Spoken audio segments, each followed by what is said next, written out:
Luis, la pregunta que se me ocurre hacerte es, ¿en qué momento te apasiona y en qué momento te indigna lo que estás escribiendo? No, me apasionó, bueno, el libro nace con una entrevista que hacemos para Perfil a Fariña cuando estaba preso y rompía el silencio, y yo me acuerdo que muchos grandes comunicadores me llamaban y me decían, ¿vos le creés que va a hablar? ¿Te parece que Fariña va a hablar? Y yo decía, Fariña se está por arrepentir, Fariña se está por arrepentir. Se arrepintió, contó todo, explotó todo. Después lo entrevisto a Lázaro Báez para Infobae y me meto de lleno con el libro, que iba a ser el libro de la obra pública K.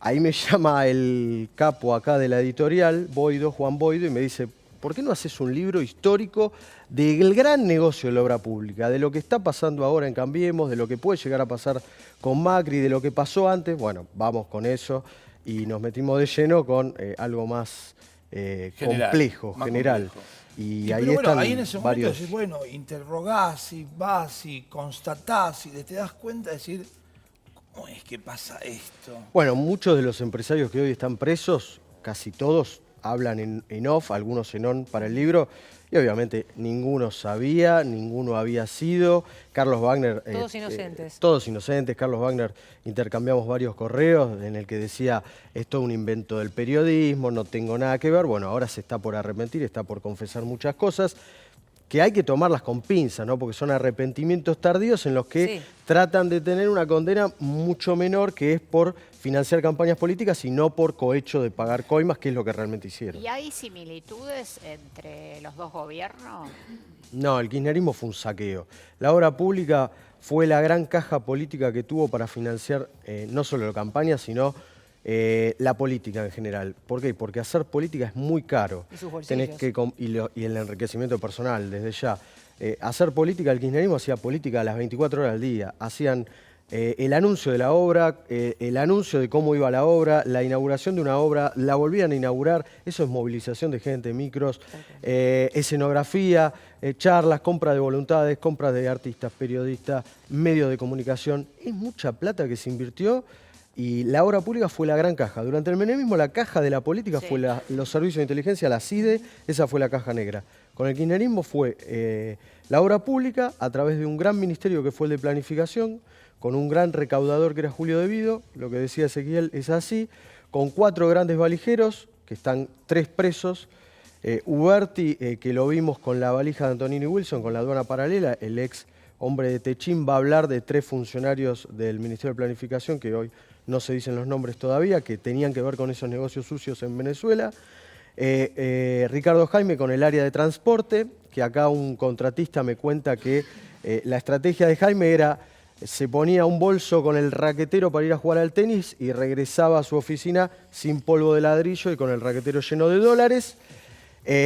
Barata con la energía y José López con las viviendas. Inclusive Luis se cuenta, en el caso de Jaime, que Néstor Kirchner tenía medido, debes recordar esta anécdota, cuánto tiempo tardaba Jaime en llegar hasta Balcarce 50 desde la Secretaría de Transporte con los bolsos para medir a ver si había algo en el camino. Una anécdota increíble que habla obviamente, y hablamos de transporte, de los cuadernos Gaita, hablamos de energía, José López hablamos de obra pública, es decir, diferentes, ¿no?, cajas distintas que manejaba el kirchnerismo, obviamente para lo que contaba muy bien Luis. Déjenme preguntarle, Luis, sobre el caso de Rudy Ulloa. Rudy Ulloa era chofer de Néstor Kirchner, el centeno de Néstor Kirchner. ¿En qué quedó? Por primera vez está metido en una causa de lleno, ¿no? Creo que en la de Lázaro también está nombrado, pero en esta casa de los cuadernos Gaita apareció inclusive nombrado. Bueno, Lázaro Báez personalmente le tiene mucho respeto, incluso temor a Rudy Ulloa. Rudy Ulloa es como... era el matón de Néstor Kirchner, el brazo armado, por así decirlo, en el sur. De hecho, cuando Lázaro Báez me da la primera nota, él temía que asesinasen a sus hijos.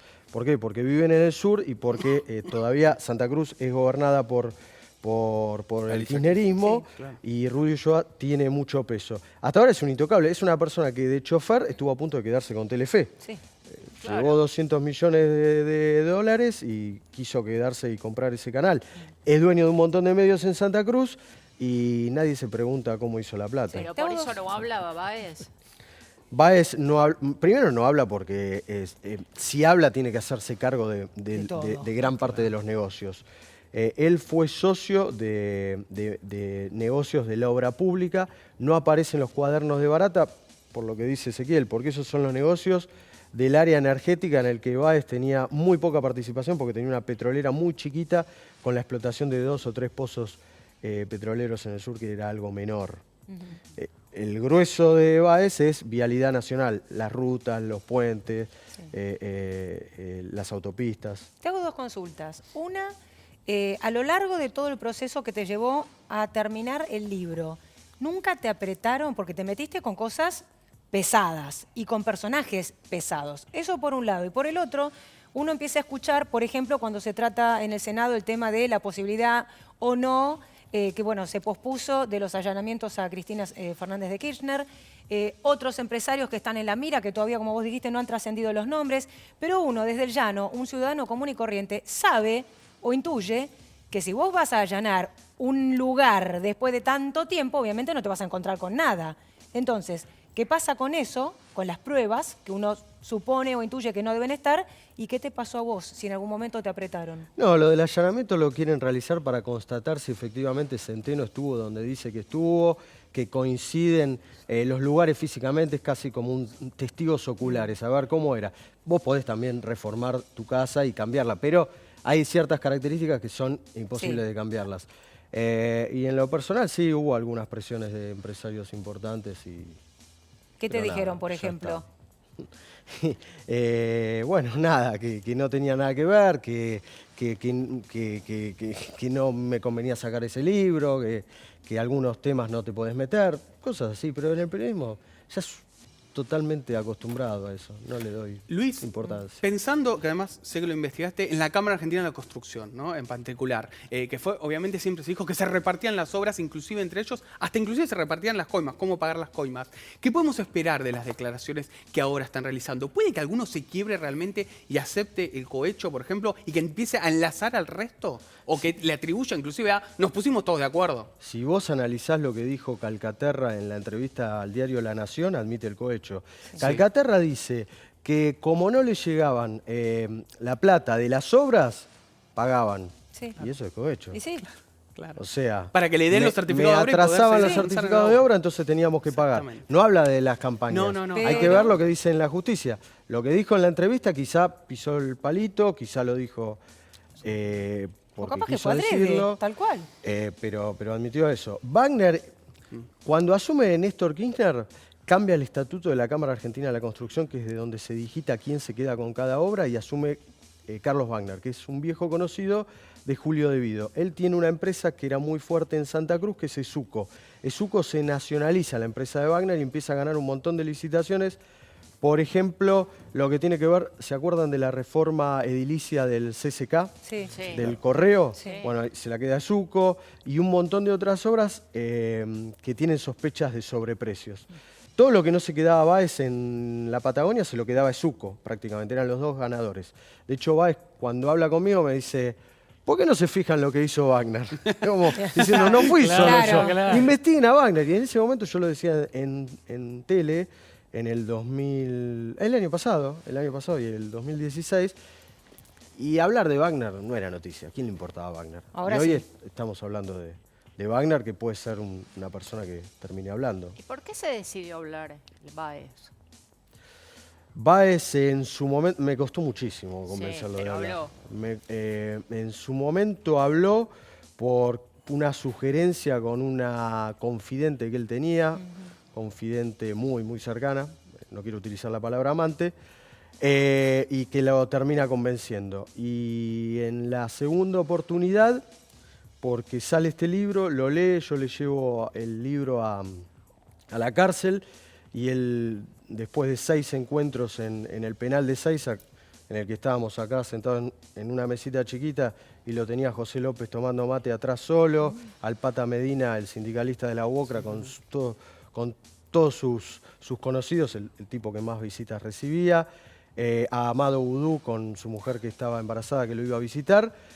Me dice, en este libro le diste demasiada credibilidad a Fariña, mucho Fariña, poco Báez.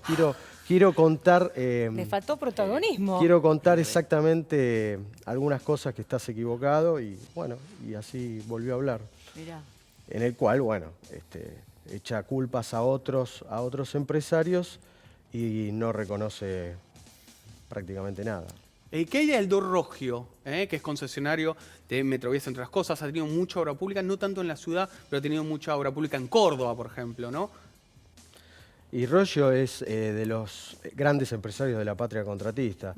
Que tenga problemas con la justicia Roggio quiere decir que algo hay que creer que el país está cambiando. O sea, es un intocable histórico. Sí. Sogma, de la Sí. familia Macri en su momento, Roggio, Techín, son los grandes grandes grupos. ganadores de siempre. Falta la pata financiera. Me parece que... O sea, ¿cómo los empresarios podían pagar bolsos en dólares si había un cepo? Sí, bueno. Hecha Esa es ley. la pata que Y la las justicia tenía garantías que de los investigar. bancos para hacer las grandes obras públicas, ¿no, Luis? Es decir, totalmente asociados. Luis Gasulla, autor de El negocio político de la obra pública. Muchísimas gracias por visitarnos. Luis, sabes que Gracias. tenemos que salir Gracias, corriendo sí. para Canal 9, así que muchísimas gracias también a la producción de Canal 9.